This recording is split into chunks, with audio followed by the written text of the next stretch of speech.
nibyo reka mbasuze kandi mbifurize kugubwa neza mbonera kubaha ikaze kuri uyu munsi wa none ku itariki 5 z'ukwezi kwa mbere cyangwa se Mutarama umwaka w'ibihumbi 2026 aho tugiye kureba amwe mu makuru akomeye cyane akomeje kugenda avugwa hirya no hino mu karere ariko by'umwihariko twibanda kandi tukagaruka cyane ku bijyanye n'intambara cyangwa se imirwano ikomeje kumvikana kugeza uyu munsi ku butaka bw'uburasirazuba bwa Repubulika Iharanira Demokarasi ya Kongo. Nyuma rero aya makuru tuze mu by'ukuri kuba twayagarukaho ariko kandi ari nako mbwira umuntu utarakanda subscribe cyangwa se s'abonner muri rw'igifaransa ko abikora by'aka kanya. Like, share, imitima cyangwa se ibitekerezo cyangwa se inyunganizi nabyo birakenewe cyane kugira ngo turusheho mu by'ukuri kugenda adukorane neza. Ni mu gihe kandi nanone unyarukira ku Mubano Plus cyangwa se andika muri search engine yawe @Umubano Plus kandi subscribe hamwe n'amakuru akomeye cyane. Nibyo imirwano rero irakomeje mu bice byo muri Uvira. Mbibutsa ko Uvira ari teritwari ku batabizi bityo hari n'umujyi wa Uvira. Ahangaha rero mu by'ukuri aho twageranya nka Uvira Centre wenda kugira ngo byumve neza. Mu bice bigiye bitandukanye bya Uvira imirwano irakomeje, abarimo inyeshyamba za M23 imbere ndani muri uyu mujyi barashinjwa kugira uruhare mu bwicanyi bukorerwa abaturage nk'uko amashusho ndetse n'amafoto yabigaragaje ndetse n'abatanze ubuhamya bukurikira ibijyanye n'ubu bwicanyi bwaje kugenda bumenyekana.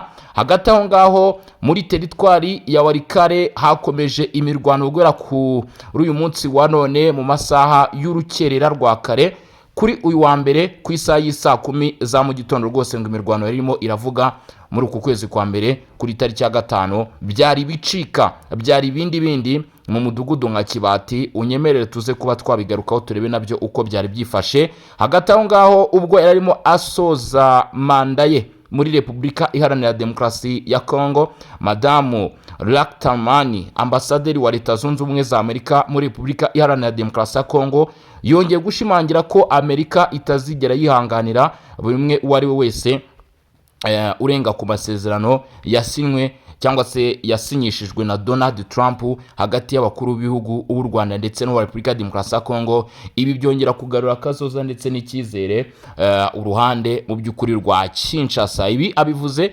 bishimangira iberutse kuvugwa na Marco Rubio, umunyamabanga wa Leta Zunze Ubumwe za Amerika, avuga ko Amerika mu by'ukuri kugeza umunsi ifite perezida utajenjeka kandi ushyira mu bikorwa. Kivu y'Amajyaruguru imirwano koko muri Warikare irimo iravuga naho kandi inama y'umutekano ikomeje guterana.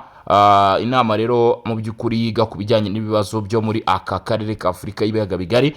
Tugufite n'andi makuru agiye atandukanye. Uwo bita Shadrayi ngo yaba mu by'ukuri ari mu maboko ataraye, naho kandi Kibati naho turanyarukirayo. Ibyo byose nibyo tugiye kuba twarebera hamwe kugeza kuri uyu munota cyangwa se kugeza maginga yangaya. Sibyo gusa murabisko tuba tugufite n'andi makuru agiye atandukanye bari kuvugwa mu bice bigiye bitandukanye. Reka twimatature tudondosha turebe uko ibintu byifashe duhereye ku bijyanye n'amakuru ari guturuka muri teritwari ya Uvira mu ntara Kivu y'Amajyepfo.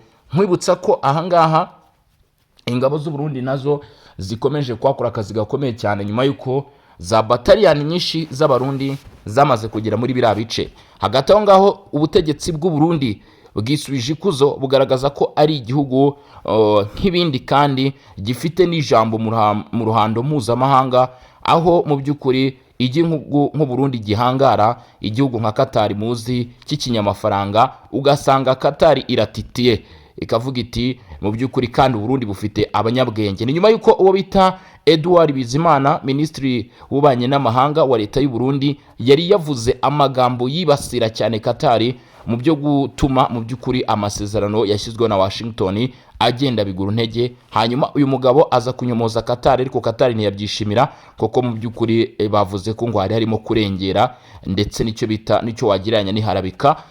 Ibi rero byatumye Evariste Ndayishimiye avuga ati reka mfati ya mbere nyaboneka mu by'ukuri buryo ubwenge burarutanwa. Evariste Ndayishimiye akunze gutazira General Neva niko kugira atya mu by'ukuri ahita avugana n'inzego z'ubuyobozi bwa Qatar.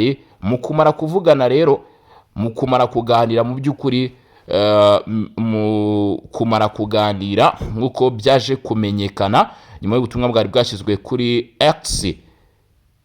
Mohammed bin Abdulaziz Al Khalifa, minisitiri wa leta muri minisiteri y'ububanyi n'amahanga ya Qatar, nawe yahise asubiza rwose Perezida Evariste Ndayishimiye aravuga ati Uburundi turabashimiye cyane kubwo kwicisha bugufi kwanyu ndetse n'ibitekerezo byubaka kandi no kugaragaza ko mu by'ukuri mufite gahunda yo kubana neza n'ibindi bihugu. Iyo ni inkuru nanone yakomeje kugenda ikwirakwira ndetse inacara hirya no hino. Nyemerera noneho dukubitire ku bijyanye n'aya makuru ari kuvugwa imbere indani noneho rwagati muri teritwari ya Uvira, dore ko ngo ibintu byakaze byasizoye, ibintu bimeze nabi aha muri ibi bice. Nyuma y'imirwano ikomeye cyane ikomeje kugenda ibera muri ibi bice hagati y'umutwe wa M23 ndetse n'ingabo za guverinoma, abatuye muri ibi bice baravuga ko ubwicanyi bukomeje kurangwa muri aka gace buteye inkeke kandi n'impungenge. Kubera iki? Ni nyuma yuko ngo imirwano yakomeje mu minsi ibiri, ngo abantu babiri barishwe mu mujyi wa Uvira, ndetse ngo tubibutsa ko ngo uyu mujyi uri mu maboko y'inyeshyamba z'umutwe wa M23, aho ubu bwicanyi ngo bwaba burimo bubera.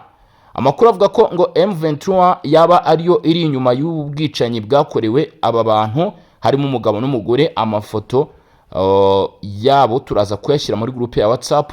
Ni nyuma yuko umurambo wo bita Diallo Simon, uyu mugabo ngo yashimuswe kuwa gatandatu nijoro aho bita Kavimvira ku itariki ubwo 3.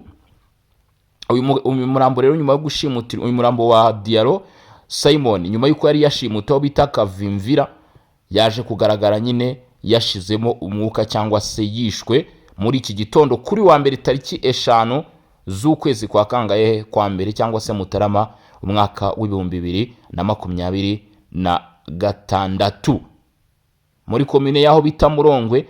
Nyuma yo gushimutirwa Kavimvira, umubiri we washizemo umwuka watahuriwe aho bita muri komine ya Murongwe muri teritwari ya Uvira. Mw'abantu mwe ndagira ngo munyumvire rwose ibintu biri kubera muri Uvira. M23 ngo bakomeje mu by'ukuri kugaragara bigize abapolisi, abandi bigize abasivile mu mujyi wa Uvira, ariko kandi uruhande rwa Kinshasa rukaba rugenda rwinjira gake runono kugeza ubwo izi nyeshyamba za M23 ngo zizaba zironduwe hano muri aka gace ko muri Uvira. Hakomeje kugenda humvikana urugamba rukomeye cyane, ngira ngo murabizi by'imirwano iri kubera muri bice, tugenda tubigarukaho umunsi ku wundi gake tubabwira update cyangwa se ibiba byagiye bimenyekana hano muri ibi bice. Ndagira ngo nkumenyeshe rero ko imirwano itari kumvikana gusa Kivu y'Amajyepfo no muri Kivu y'Amajyaruguru, ndagira ngo nkumenyeshe ko naho hari kubera ikintu bita urugamba za Nyamugigima, imiripuko n'imigundano bimeze nabi muri teritwari ya Warikare, imwe muri teritwari ya M23 yagiye ishakisha cyane, ishakishamo inzira. Ngira ngo ibi murabizi twagiye tubivuga cyangwa se twagiye tubigarukaho. Naho hari kumvikana rero imirwano, durebe dusuzume naho uko byifashe, nkuko amakuru ari kutugeraho kuva mu gitondo cyo kuri uyu wa mbere ku itariki 5 Mutarama. Biravuga ko hari imirwano ikomeye aho bita Kibati muri groupement ya Rubereke, nkuko amakuru aturuka muri bice abivuga ahangaha rwose ngo muri ritsinda bimeze nabi cyane. Ingabo za leta ngo zaba zagabye ibitero ku rindo by'inyeshyamba za M23 mu gitondo, aho bagamije kubirukana ahangaha Rubereke, ndetse kandi ibi bitero bikaba byumvikanyamo intwaro ziremereye, drone zikaba ziri gusuka amabombe n'amakompora kuri bimwe mu birindiro by'izi nyeshyamba za M23 biri muri utu duce. Ngira ngo murabizi ko noneho ubu igisirikare cya leta ya Kongo kimukiye mu rugamba rukomeye cyane, aho bakoreshamo izi ndege za drone cyangwa se utudege tutagira abadereve. Intwaro ziremereye nazo zumvikanye nkuko amakuru aturuka bita Ikashebere abivuga, ngo imbunda nini, imbunda ntoya, amadrone byumvikanye ha Kibati, ibisasu birundumura inyeshyamba muri utu duce. Bimwe mu birindiro birangizwa, ariko kandi ngo byatumye abaturage benshi bagira ubwoba kubw'urusaku rw'imbunda zumvikanaga muri ibi bice. Hanyuma nyuma y'imirwano hagaragaye urujya n'uruza rw'abaturage hagati y'aho bita Kashebere n'aho bita Mungazi. Aba baturage rero bakaba bahungaga iyi mirwano yari irimo ibera ahangaha muri utu duce. ni muri Warikare. Tukiri muri Warikare hagati aho ngaho ngenda nkubwira imimerere y'uduce tugiye dutandukanye dukomeje kugenda twumvikana ibibazo by'umutekano muke. Kuri wa mbere nanone ku itariki 5 Mutarama aho bita Ibuhimba muri groupement ya Waloyungu, kamwe mu duce tumaze iminsi tuberamo imirupuko na za Nyamugigima nyuma y'imirwano ikomeye yahereye kwa gatandatu. Nyuma y'imirwano ikomeye cyane yumvikanye ku cyumweru hagati y'inyeshyamba za M23 ndetse n'ingabo za guverinoma zishyigikiwe na Wazalendo. Kugeza kuri ubu nk'uko umuyobozi w'iyi groupement ya Waloyungu abivuga, muri Buhimba mu by'ukuri aka gace karacyari mu maboko ndetse no munsi y'ubugenzuzi bwa FARDC. Babashije kwegukana intsinzi rwose bafatanyije na Wazalendo, mu gihe M23 ngo yongeye gusubira inyuma berekeza aho bita Kasopo ndetse bakubitiro bita za Mahanga muri teritwari ya Masisi bakuwa ahangaha muri Waloyungu. Mwami Bakungu Ipaka Melovini ni umuyobozi w'aka gace nyine, cyangwa se n'umwe mu batwaye aka gace ka Waloyungu. Yongera ko ngo abaturage bo mu midugudu yegereye Buhimba harimo umudugudu wa Ngenge, harimo village ya Kayirenge, ngo bari Prito nyuma yuko bari bahunze imirwano yo kwa gatandatu ndetse no ku cyumweru. Kuri ubu biravugwa ko bongeye gutangira kugaruka rwose mu masaha mu gitondo mu masaa 3 bw'akazuba kari gacanye. Abaturage barimo bagaruka mu ngo zabo nyuma yuko inyeshyamba za M23 zari zasubijwe ahangaha muri Masisi za Kasopo.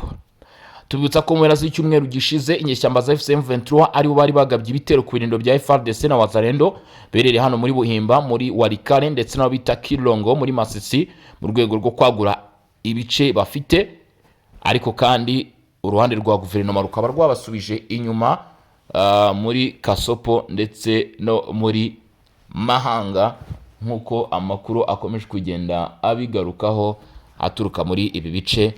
Mw'abantu mwe, dukomeje n'amakuru yacu akomeje kugenda avugwa cyangwa se bimwe mu bikomeje kugenda bitangazwa. Nagira ngo nyemere tugaruke kuri iki kintu cyangwa se dukomoze kuri iyi nkuru, aho Leta Zunze Ubumwe za Amerika ikintu bita Venezuela nyuma y'ibitendo Leta Zunze Ubumwe za Amerika bakoze muri iki gihugu. Mu by'ukuri biravuga ko bamwe mu bategetsi bo mu bihugu bya Afurika nabo batangiye kugira ubwoba bigiye bitandukanye bindi, bavuga bati Amerika niba itangije iyi migambi bishobora kuza kutugendekera nabi cyangwa se bishobora kutaza kuturangirira neza. Amerika yavuze ko buri umwe ari wese utubahiriza amategeko mpuzamahanga, buri umwe ari wese ukora ibikorwa binyuranyije n'amategeko mpuzamahanga ndetse n'ibibangamira inyungu za Leta Zunze Ubumwe za Amerika, uyu mwaka wa 2026 atazigera yihanganirwa. Nicolas Maduro yamaze kugera muri gereza zo muri Leta Zunze Ubumwe za Amerika atwawe aho yakuwe iwe ku isaha y'isa 8 z'ijoro. Uyu ni perezida wa Venezuela, bityo ngo ibi Marco Rubio akaba yavuze ko bigomba kubera isomo n'abandi ba perezida ndetse n'abayobozi bagiye batandukanye bo mu bihugu bigiye bitandukanye. Bati rwose mwitonde cyane, 2026 ntabwo ari yo gukiniramo, n'umwaka utandukanye n'indi rwose. Ibi rero byatumye abenshi mu baperezida batangira ngo guhinda umushyitsi. Reka rero dukubitire ku byavuzwe noneho na ambasaderi wa Leta Zunze Ubumwe za Amerika muri Repubulika ya Demokarasi ya Kongo, Madame Lactanman. Hanyuma rero mu by'ukuri tumara kubireba cyangwa se tumara kubisuzuma, mu nyemerere turebe n'andi makuru agiye atandukanye akomeje kugenda avugwa cyangwa se bimwe mu bikomeje kugenda bimenyekana hagati aho ngaho. Ariko ari nako mbwira abantu mutarakanda subscribe cyangwa se sabone mukamugeze kuri munota ko atari byiza na gato, kandi mukunda amakuru y'ukuri, amakuru mu by'ukuri ya nyayo, kuba bikomeje kugenda bivugwa. Ikindi ukaba mu by'ukuri akurikirana Bosco umunsi ku wundi, ariko ukaba utarakanda subscribe, ibyo mu by'ukuri nabyo ntago aba ari sawa. Ariyo mpamvu mbabwira abantu ni mukande subscribe, hari abantu mu by'ukuri baza bati se ko dufite igitekerezo kuri iki kintu cyangwa se inyunganizi bigende bite, ndagira ngo mujye mubishyira muri comment ndetse n'abandi babibone, dore ko natwe mu by'ukuri tuba twabashije kubitera imbone. Kandi ni byiza gusangira ibitekerezo, mu by'ukuri buri umwe uwo ari wese akabasha gusobanukirwa no kumenya aho isi igeze, ariko bifite aho bihuriye n'amakuru kandi bitarimo mu by'ukuri ibitekerezo bipfuye. Gutanga ibitekerezo bipfuye buriya ntabwo aba ari byo, nanone ibyo mugomba kuba mwabimenya. Kandi nakunze cyane ko munabizi, buriya abantu mudukurikirana hano kuri Region Info ndabizi ko muri abasirimu cyane cyangwa se musobanukiwe byinshi. Hanyuma rero reka nta kwizimba mu magambo turebe n'ibyo uyu yavuze ubwo yasaga naho asezera.